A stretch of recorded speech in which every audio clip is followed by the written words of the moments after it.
ہم کریں گے ہر مظلوم کی حمایت۔ السلام علیکم، میں ہوں حرین فاطمہ اور آپ دیکھ رہے ہیں حمایتی نیوز HD چینل۔ نظر ڈالتے ہیں آج کی اہم خبروں پر۔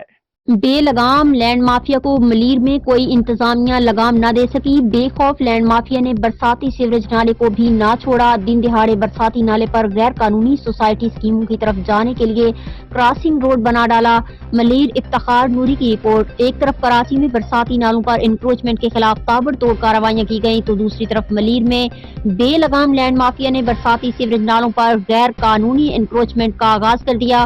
تفصیلات کے مطابق ملیر اسٹیل مل چورنگی سے اسٹیل مل سے گزرتے ہوئے سمندر کی طرف جانے والا برساتی نالا لینڈ مافیا کے نشانے پر پہلے 4 دیواری لگا کر آدھے نالے پر گھیرا ڈال لیا گیا، جبکہ دوسری قسط میں نالے کے اوپر عارضی روڈ بنا کر قائد اعظم پارک کے ساتھ اگلے روڈ پر قائم ہونے والی غیر قانونی سوسائٹیوں کے لیے گزرگاہ بنا لی گئی، جبکہ اسٹیل مل چورنگی کے ساتھ گزرنے والے نالے سے ملحقہ پہلے ہی پکی سڑک موجود ہے، جو غیر قانونی سوسائٹیوں سے گزرتے ہوئے ہائیڈرنٹ پلانٹ پر جا کر اختتام پذیر ہوتی ہے۔